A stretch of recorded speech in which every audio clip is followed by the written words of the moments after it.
صحابہ نے خود آپ نے جس کو تاریخ کا جب مطالعہ کریں گے تو آپ کو معلوم ہوگا کہ 1857 سے پہلے اکبر کے زمانے میں یہ فرنگی انگریزوں کا تسلط ہونا شروع ہوا، راہ ہموار کرنا ان لوگوں نے شروع کیا۔ اکبر نے کچھ رائے دی، تب جا کر کے انگریز لوگ اس میں گھسنا شروع کیے،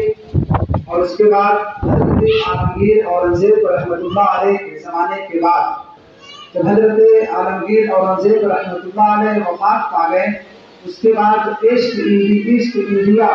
کمپنی قائم کرنے کے راستے سے وہ داخل ہوا ہندوستان میں، اور یہی ایک اس کا بہانہ رہا کہ میں یہاں پر ایک کمپنی چلاؤں گا جس کے ذریعے سے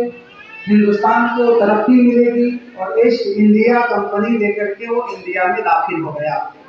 حضرت عالمگیر اورنگزیب رحمۃ اللہ علیہ کے وفات کے بعد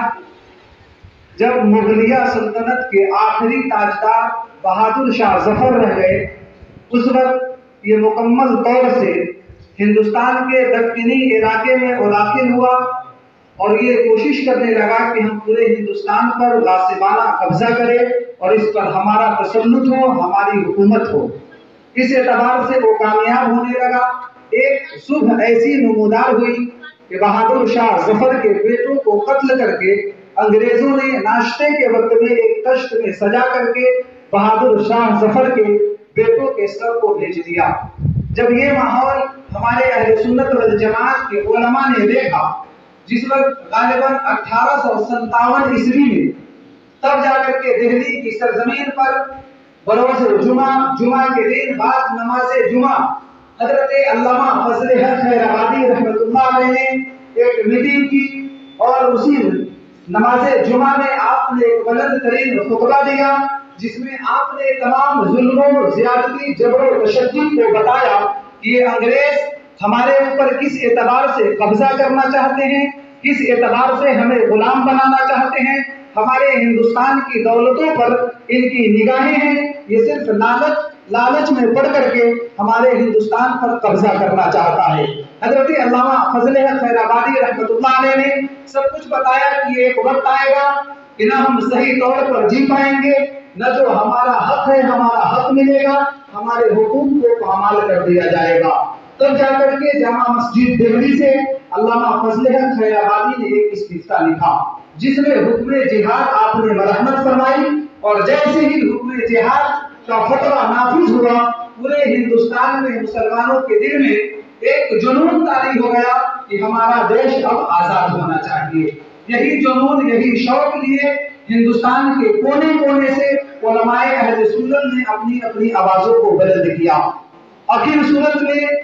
انگریزوں نے حضرت علامہ فضل حق خیر آبادی اور اہل سنت والجماعت کے تمام علماء پر چڑھائی شروع کر دی۔ اس وقت میں 1857 عیسوی میں نہ جانے کئی سو علماء اہل سنت شہید کیے گئے۔ اس کے بعد علامہ فضل حق خیر آبادی رحمۃ اللہ علیہ دہلی کی سرزمین پر رہ کر کے آپ مجاہدوں کی تعلیم فرماتے تھے، اس کی تربیت دیتے تھے۔ تب جا کر کے انگریزوں نے سمجھا کہ جن لوگوں نے جہاد فتویٰ دیا ہے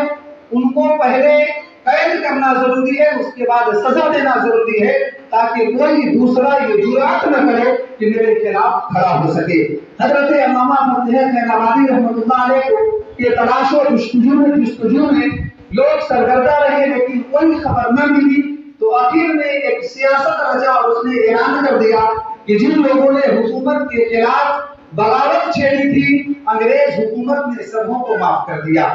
جب یہ خبر عام ہو گئی، خبر عام ہونے کے بعد حضرت علامہ فضل حق خیر آبادی رحمۃ اللہ علیہ اپنے شہر خیر آباد میں جا کر آباد ہو گئے۔ کسی نے مخبری کر دی اور بتا دیا کہ جنہوں نے جہاد کا فتویٰ دیا تھا وہ کوئی اور نہیں، علامہ فضل حق خیر آبادی ہیں، جو ابھی خیر آباد کی سرزمین پر جلوہ بار ہیں۔ حضرت علامہ فضل حق خیر آبادی رحمۃ اللہ علیہ کو 1857 عیسوی میں آپ کو خیر آباد شہر سے قید کر لیا جاتا ہے، قید کر کے لکھنؤ کی دھرتی پر، لکھنؤ کی سرزمین پر لایا جاتا ہے اور ان کے اوپر مقدمہ چلایا جاتا ہے۔ حضرت علامہ فضل خیر آبادی رحمۃ اللہ علیہ اتنی کتابیں تصنیف فرمائی کہ آپ کی کتابوں کو پڑھ کر کے اس وقت کے بڑے بڑے علماء